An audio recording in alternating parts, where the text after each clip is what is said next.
As Stafford Municipal School District begins a new school year, fresh leadership is stepping forward. Hamirani takes on the role of school board president, bringing with him a new vision for students, families, and educators across the district. We sat down with Mr. Hamirani to learn more about his goals, the challenges ahead, and what inspired him to step into this important role. Here's what he had to say. I was first elected at the young age of 28 years old, the youngest ever in all of Stafford history, to be on the school board.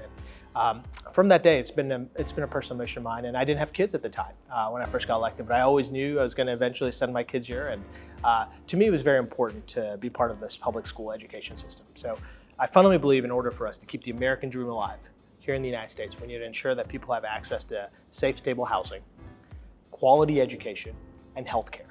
And to be able to tackle professionally, what I do is I work in attainable housing, and we build attainable housing all around the state.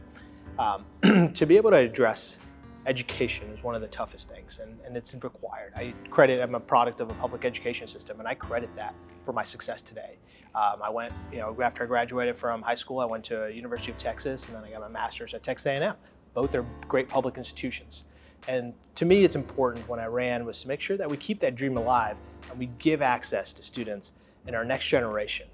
Because ultimately, we think about, it's not just about our kids, all our kids, the entire community. We have a village, and these are the same kids that are going to be building the next great technology, whether it's the next cars or AI and whatever they're doing. They're going to be the ones running the world, and hopefully the world that I live in when I'm 60, 70 years old is a better place, and hopefully I get to play a small part in that. So to me, that's important as we prepare for that and we think about that. And that's what's inspired me to run and spend countless hours here. And again, like I've said, is we get paid a massive salary of $0.00 to do it, but it is the most rewarding job that I have ever had, bar none. And so I love everything about it. I love doing it every day. I love the people that I get to interact with, and the wonderful staff, the wonderful teachers, the wonderful folks, the students, and everyone that I get to interact with. It's just energizing, and it's the best thing I've ever done. And at the end of the day, hopefully I'm making a difference, and hopefully we are, as Stafford continues to become better and better, and our school district continues to prepare our students for the future. Number one, we've got to take care of those who take care of us. That's vital, right? To take care of our kids. They're the ones that we trust every single day to spend hours and hours training our kids, preparing them for the future. Our kids spend more time with our teachers and our staff and the folks here at SMSD than they do even at their own home many times. And so we need to make sure we take care of those people. So number one, and this year, as you've all heard, has been a historic year, as we've increased compensation across the board more so than we've ever done as my time on the board, and possibly more than we've ever done in the history of Stafford. So that was step one for us to take care of them. Number two is we also got to make sure that as we give folks increases, we're also giving them the proper incentives. So teachers and staff members and everyone across the board who's doing a phenomenal job, who's going above and beyond the call and is doing more than they need to, is getting compensated for that. Because I know for a fact, not a single member that works at Stafford MSD is doing it for the money. The board members certainly aren't, we don't get paid, but I know every single one of our teachers, staff members are also doing it because they care about our kids. So that's really important. As step one is to ensure that we're taking care of those who take care of our kids. Number two is to empower them. One of the things that happens over time is the state tends to tighten up our hands as much as they can as trustees and as a school district. But ever so often they cut one of those ropes loose, and it gives us a little more autonomy to go do things as a board and as a school district. This year was one of those years in the legislative year where we actually got a little more autonomy when it came to behavior and other factors that impact classroom day to day. We want to make sure that we send that autonomy down to our teachers.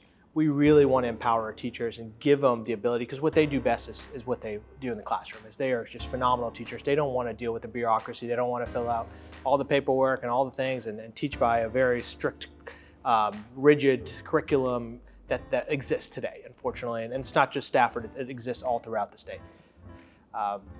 And the next step is, we want to make sure we always focus, and this has been something that I have stressed, and I think as a board we've stressed, is we want to focus on the fundamentals. Is why are we here? We're here to make our students smart and challenge them academically and prepare them for a life after SMSD. And we want to make sure we bring that focus back on the academics. And we want to continue to have all these phenomenal programs. I think we've got, bar none, some of the best programming for extracurricular out there, better than anyone our size.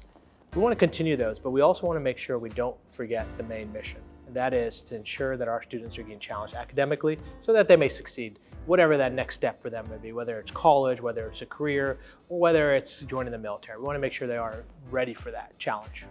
So there's, one of the challenges in any education body is always a million problems that we need to solve, and they're never ending, it seems like. One of the things that we're being very active in, and I've always made the joke, we always say thank you on behalf of current students, thank you on behalf of former students. I bring a very different perspective. I've got 2 young children, Stafford class of 2039 and 2043, which means I've got a newborn. And so we really want to start thinking about Stafford, not in terms of 1 year or 2 years, but really start thinking about what is that going to look like for the next 10 years, the next 20 years, and how are we preparing our school district, our teachers, our staff, and unfortunately, our aging infrastructure. We've, for the most part, there's been a few new buildings that were passed with the last bond that happened in 2017. We haven't really taken care of our existing buildings that existed prior to that. One of the biggest challenges we face today is just an aging infrastructure that exists here in Stafford. And we need to address that, and we've looked at different ways.